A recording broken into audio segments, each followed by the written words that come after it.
Welcome viewers. My name is Heather Lutzy, and I'm from Health Products for You and ShopOstomySupplies.com. Excuse me, healthproductsforyou.com and ShopOstomySupplies.com. And we're an e-commerce company. We're a website that acts as a partner and a guide and a resource for patients and customers that are living with an ostomy. Welcome to our second ostomy webinar. The purpose of this webinar is to answer questions and doubts and enlighten people that are living with an ostomy.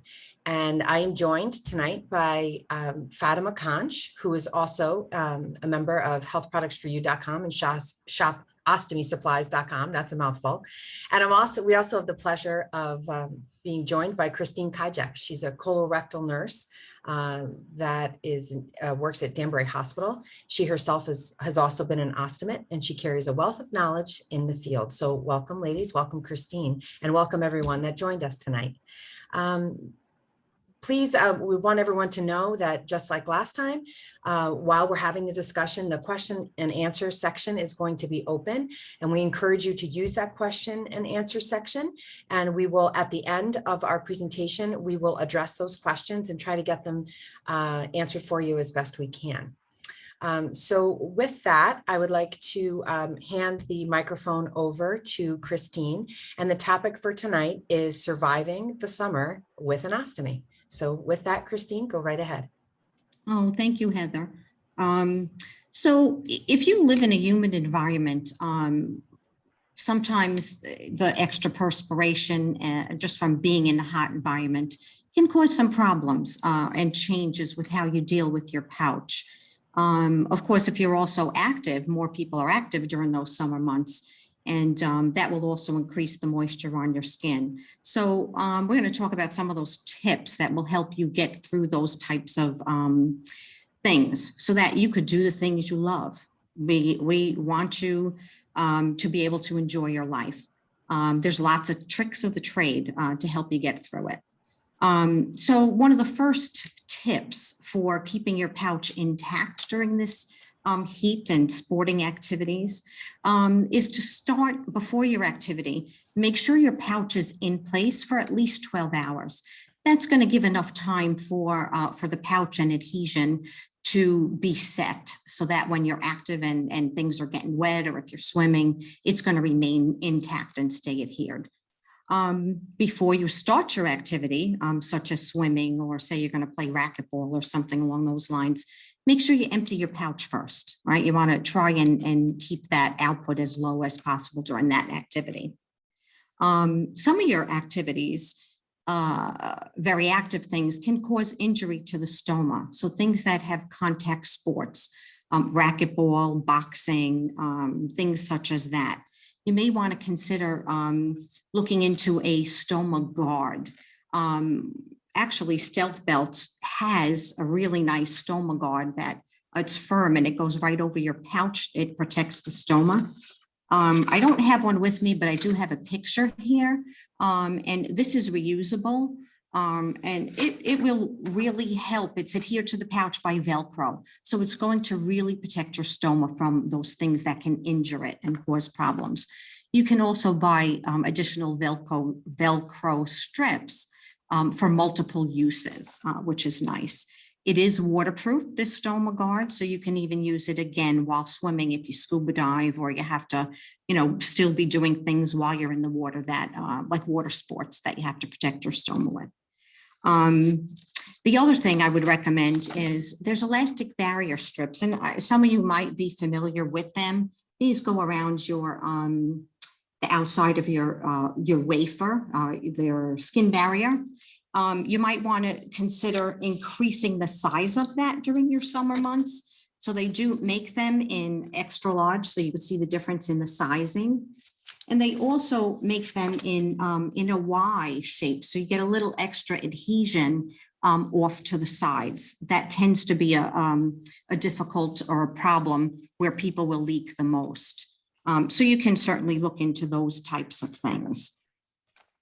Now, swimming for me is a great way to keep cool. I live in a hot, humid environment, and some people with ostomies are afraid to do that swimming. So I'm going to review a few more extra tips that will help if you're going to be in your pool or at the beach or swimming in the lake. Protect your skin from sunburn. So sunburn is bad for all of us, but if you get a severe sunburn, it can cause diarrhea. So that's going to cause you to be dehydrated much more quickly. Also, severe sunburn can cause vomiting. And so both of these things are going to cause changes in your electrolytes. So we do want to make sure that you're maintaining that hydration and replacing those electrolytes. If you are sunning, cover your pouch while you're sunning. You can put a small towel over your pouching system. Use a beach hat. You can just place it over your belly. A book. They also make pouch covers that are made of nice swimsuit material. They come in all sorts of colors, so it can certainly fit your bathing suit. It will blend right in. Another thing that you should keep in mind is, as we perspire in this heat, you are more apt to develop a fungal rash underneath your barrier because of that extra moisture. You can actually purchase some of the antifungal powders, and there's a few of them on the HPFY website. Unfortunately, I don't have any with me, but yeah, I'm sorry. I was going to say there's a Coloplast antifungal powder, right? Yes, Coloplast makes one, and it's made with cornstarch, so that's very helpful. Medline also has one. It's also talc free. And you can always get a prescription if you find you're developing a fungal rash. Call your stoma nurse, call your doctor. They can always call in a prescription for you to get you that antifungal powder. And you would use it with each pouch change until that fungal rash disappears. Also, I would say for swimming, since we're on that topic, you may want to consider some swimsuits that are made specific for patients with ostomies. So unfortunately, again, I don't have them with me, but Ostomy Secrets, they have this nice women's swimsuits here. And there's also men's swimsuits right here. Those are great. They have a pouch inside or a pocket that will help hold and support your pouch. So Ostomy Secrets, they offer great incentives. We can certainly find you coupons that will save you 20%, and they're awesome. They're wonderful for avoiding or that embarrassment for swimming. Yeah, and they're great. They're very stylish. Yes, they are. So hydration, let's talk about keeping hydrated. Christine, can I ask everybody? I'm sorry, I don't mean to interrupt, but is hydration for an ostomy patient? It's probably a major concern, right? Because especially with like an ileostomy, the output can be more significant. So is hydration something, especially during the summer, right? I would imagine that it's really critical to keep tabs of your fluid intake because of the being outside and an overabundance of heat and warm weather, right? Exactly. So with activity, well, let's talk first about perspiration. Okay, you're out in that heat, you're being in sports, you're sweating. We lose electrolytes during this time of the year, and with that perspiration, we lose sodium.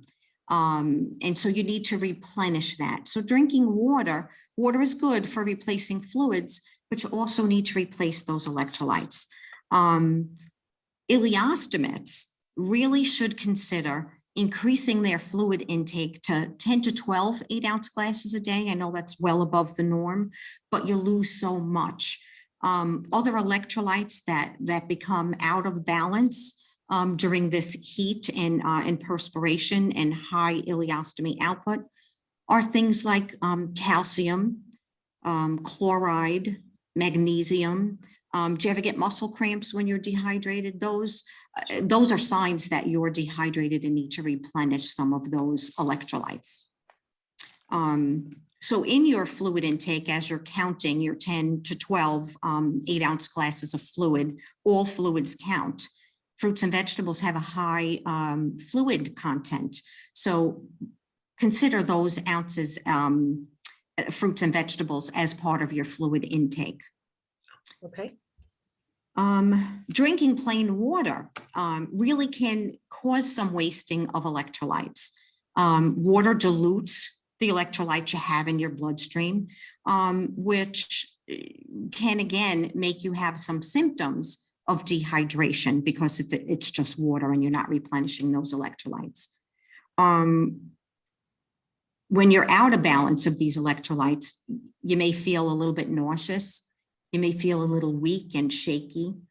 And then you can fall. And then there's traumas that can be caused because you're feeling this way and your electrolytes are out of balance. Sure. Things like falling and hitting your head, broken bones. Those are, certainly dangerous things to be dealing with. Pedialyte, you can get that over the counter, is a wonderful source to replenish some of those electrolytes. Okay. That's Now, great. some of your signs of dehydration, other than things I just mentioned, you're going to feel tired. You're going to feel fatigued, sluggish. You may feel a little bit dizzy. Watch your urine output. Your urine can become very dark, so you do want that to be a nice pale yellow. That's a trigger to make sure you're increasing that fluid intake. Now, often if an ostomate was dehydrated, would there be a change in their output? So usually you're going to see more runny output with that. And more runny, and you're going to see digestive enzymes in there. So usually it will turn a yellow. Sometimes it will be a dark green, and that's the bile as a digestive enzyme. Okay. Constipation, obviously people with ileostomies don't have to worry about constipation, but if you're not getting in enough fluid, you can have constipation. So those with colostomies need to pay attention to that. Dehydration can also give you indigestion and heartburn, can give you a headache. Maybe you can't concentrate as well as you usually do. You become a little irritable, and your memory is poor. You don't remember too much. You do feel thirsty. Thirsty is one of your first signs that you are becoming dehydrated. You get that dry mouth, your lips get dried and cracked, your eyes can be dry. And again, I mentioned before the muscle cramping. That is painful, and that really means not only do you need to increase your fluid, but get those electrolytes in. Your danger signs, because you're too far dehydrated, your blood pressure becomes low. That causes your heart rate to go up. It will also make your body temperature go up. These are danger signs. And if you're experiencing these symptoms, I recommend that you go right to the emergency room. You may just need a liter of fluid to get you back on track and save a hospitalization or any detrimental effects like falling down and passing out. Oh, that's great. Thank you. So now let's say it's, we are so blessed now, Christine, because we are back into a travel season, and with the terrible pandemic that we just experienced, everybody's been home for this, past year plus. So now that, we are ready to go, and everybody is ready to go, God knows I am. Can you talk about, some suggestions to, traveling with ease with an ostomy? Oh, sure. There's lots of tips for that as well. I love to travel. So if you have an ostomy, don't let it hold you back. There's lots of things we can do to help you get through that part. First thing I would recommend, make sure you're packing extra supplies. If you're going to be active in swimming, you may want to change your pouch a little more frequently than usual. So make sure you're packing that extra. If you're packing luggage for a plane, make sure you take a carry bag, and some of those products are with you. Suppose your luggage gets lost. So you do want to have your supplies on hand. Pack a reusable water bottle so that you can keep replenished with your hydration. Using a public restroom, right? And a lot of people they don't want to do that regardless of having a stoma or not, but it's a necessity. So a couple of things you can do to help with that. Before emptying your pouch into the toilet, try putting a little bit of toilet paper, a thin layer of toilet paper, so that when you're emptying your pouch, you're not getting any backsplash. So that will help. Consider pouch deodorants. So each time you empty your pouch, you can put in there one of these. These are great for travel. They're individual packets. You can put it right into the pouch. It keeps it lubricated. It also helps with the odor. There are also biologic air fresheners. They come in nice small travel bottles, so that as you empty your pouch, you can spray this in a public restroom, and that will help with the odor as well. And there's also an internal deodorant out there. It's called Devram. And it's a tablet you would take once or twice a day. And that actually, it has charcoal in it. So it helps reduce the odor internally, so that when you empty your pouch, you're going to have less of that odor to begin with.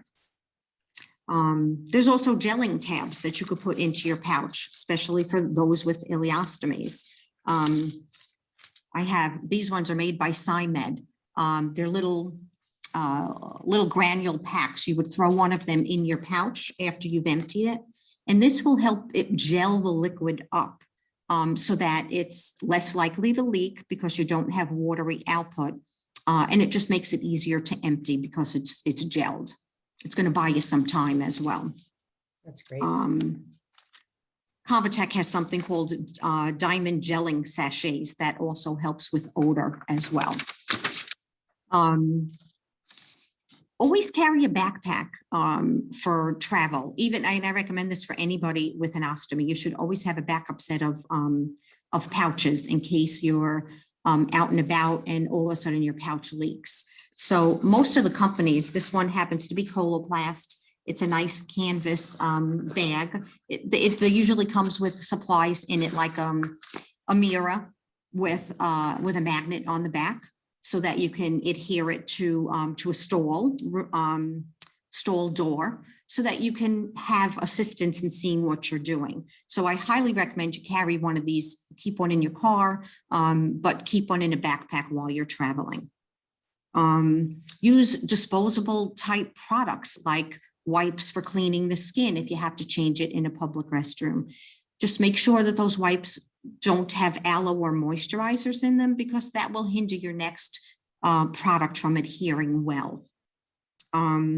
If you're traveling out of the country, you might want to make sure you are able to ask specific questions in their language, such as, where can I find a restroom?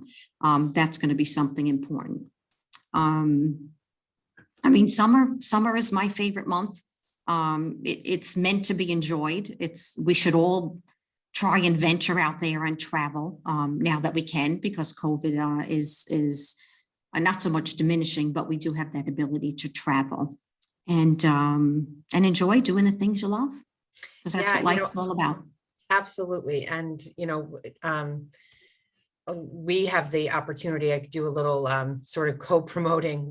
Christine and I work together closely for an ostomy support group that meets the second Tuesday of every month. It's also hosted by Health Products for You. And it's the support group really is there for people who are struggling. And if you can go to a link on our Facebook page, and if you can join, if anyone ever is feeling like they're alone in this, you're absolutely not. And there are people here to help, like Christine and some of our other Ostomy members. But the one thing that I distinctly, remember in the support group meeting is that people did feel that, I'm afraid to go swimming. I'm afraid to take a shower. I'm afraid because I feel like my bag is going to fall off or my appliance is going to fall off. And that's just not the case. There's so much good. That's the fact is that more people than not that we've come across, Christine, I think that you agree, these surgeries are somewhat emergent when they happen, and they're lifesavers. So the best part about this being an ostomate is that you're alive, and there is so much, so many tips and tricks and tools and equipment out there that can help you, especially if you're given a product or an appliance or something and you're not really happy with it. You can certainly reach out to us and ask us questions anytime to help if you are feeling like you're not able to live a full life, because the truth is that there is so much out there, so you can, and that's what it boils down to. So right, and we can get you on the right path. You know, if you're struggling with getting that pouch that adheres well and gives you a couple of days worth of wear time, there's a lot out there that we can do to tweak things to give you that better wear time. I didn't mention, I just want to go back to the swimming piece. Stealth belts. I'm not getting any any reimbursement for bringing them up, but they make a special belt. It's made out of neoprene. So people who want to scuba dive, go snorkeling, these fit tight. I'm going to just show you a picture of one made in neoprene. They hold up. They cost about $135. However, if it's an activity you love to do, it's well worth the investment to give you that peace of mind. Wonderful. Okay, so with that, Christine, if it's okay with you, we should probably open up the floor to some questions if anybody has any. Sure. Okay. Again, to our viewers, please, if you do have questions, please feel free to enter in the Q&A section on the webinar below, and we will address them and go from there.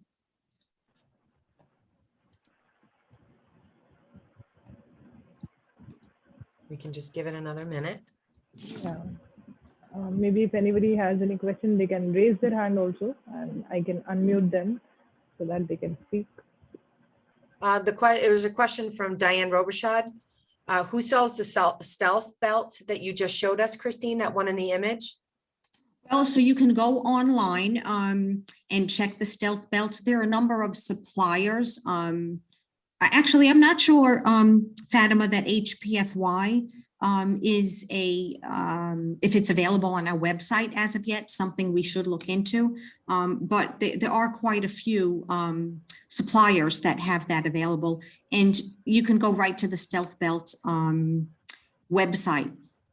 They do make some custom products if you have special needs, special sizing of your stomas. They make some of their products with oval openings instead of round, in case your stoma isn't shaped round. They make support belts. I know we talked about that in our last webinar, but they do make those, again, specific to what your needs are. Yeah, actually, we don't have stealth belt products, but we do have some other ostomy garments available on our website. We are in process of including more of such products for our customers. So soon we will be live with more products like that. But till then, you can check the stealth belt website, as Christine mentioned. Okay, we have another question. Is there a maximum amount of time that this person can stay in the pool, and what should I do with my appliance after I get out? All right, so there's not a maximum amount of time, but you do want to be cognizant of, say, if you have an ileostomy and you just had lunch, say you're at the beach and you just had lunch, and then you go in for a swim. Usually your output with an ileostomy happens fairly quickly after you eat. So you do want to make sure, but maybe before you go in the water, that you empty your pouch. If you're going to be in the water for any length of time, if you feel that pouch filling, just to avoid any leakage, I would certainly interrupt your swimming so that you can go and empty your pouch, if that is indeed the case. The only time I would say you have a limit to how much time you're going to be in the water is if you're wearing that stealth belt made of neoprene. It's made to fit tight and snug. So we don't want you wearing it obviously for like a whole day, a 24-hour kind of thing, but you do want to allow room for your stoma to allow drainage. So a few hours at a clip is certainly fine. Well, while we're waiting for other questions, Christine, I have a question. There's no going through like TSA when you have all of these products. Is there some sort of indicator that you can provide TSA, or is there any information that you can share? Yes, actually, there is, I've seen it in some of the catalogs. So Edge Park is a supplier. You can go to the United Ostomy Association, to that website, and you can download a card. And it's a TSA card, that really says, if you need to pat me down, take me somewhere private, basically. So it's not going to prevent them from checking you, because if they do need to do that and they feel that pouch, they're going to say, hey, what is that? All you got to do is show them the card and they will take you somewhere private. It's a medical condition type card. Awesome. So those are available on that website. Okay. And we had another question that's, my pouch balloons out sometimes due to gas. Do you have any advice for that? Yes, if you're not using a pouch with a filter, consider the filter. If you have an ileostomy, oftentimes those filters will get wet on the inside and they may not function. If that is the case, you can always add, there's something called OsteoVent. It's a filter you can add to the pouch, but in order to allow that gas to come out, you do have to open the filter. Unfortunately, there is no charcoal in that type of vent, so you would want to do that in a public restroom. And then again, of course, you want to pay attention to the foods that increase gas. If you're going to be out and about and traveling, maybe for breakfast, you're not going to eat an egg or choose oatmeal or something, like that. Certain foods can cause more gas, onions, garlic, carbonated beverages, beer, certain vegetables, cauliflower, broccoli, asparagus. Those are things you might want to avoid if you're going to be out and about. These are all great questions. Oh, thank you, Fatima. Fatima put our link to the Osteo Easy Vent air release device. That's great. Yeah, thank you. Let's give it another minute. If somebody would like to ask any questions for about your anything relating to being an ostomate, or specifically about traveling for summer, or any other question. Or any other question. There is one more question. Oh, here we go. Okay. Yeah. What does a fungal infection look like? So typically a fungal rash, it's going to be red. It tends to have little red bumps on it, and it typically is very itchy. So most times, if you're going to develop one, it will be underneath the wafer or the barrier. And sometimes, again, with the heat and humidity, it may spread outward and spread to an area that's outside of your wafer or your barrier. The skin around is so sensitive sometimes around an ostomy, and it's hard to find that balance. But once you find products that work, it's sort of trial and error. I know that we've discussed that in the past, Christine, that there really is no sort of recipe for success. It's everybody is different. So you really just have to try, and see what works for you, because every body is different. So exactly. And actually, I do have some patients that whether they see a fungal rash or not, especially in the summer months, they'll go ahead and use those over the counter, like the Coloplast antifungal powder with each pouch change. You just want to make sure that you're using the protective barrier film over that powder so that your product can stick. We'll just wait another few seconds here to see if anybody else has any other questions. Either people are already out there swimming and have figured it out. Yeah, let's hope. Let's hope. They just Let's hope. they hit the beach. Yeah. And we do have a holiday weekend coming up, so. That's right. That is right. Absolutely. Thank goodness. Okay, well, if there's no more questions, we are going to wrap up our ostomy webinar. Thank you to all our participants who joined us tonight, and certainly thank you to you, Christine and Fatima. And we look forward to seeing everybody at the next ostomy webinar. So thanks very much, and hope everybody enjoys their evening. And Christine, oh, you're very welcome. And if there are ladies from your last webinar, if anybody has any questions after this, what's the way that you would like them to contact you? Well, we've gotten emails. I have received some emails with additional questions, which is fine. You know, I'm up and running. I might be a little delayed getting back to you, but yes, I will be more than happy to answer any questions via email. And our next topic that we're going to talk about next month will be intimacy in the ostomy. So think of any questions you might have. Okay, wonderful. Well, thank you again, everyone, for joining us. And that concludes our ostomy webinar for this evening. Thank you, Heather. Thank you. Thank you. Thanks, Fatima.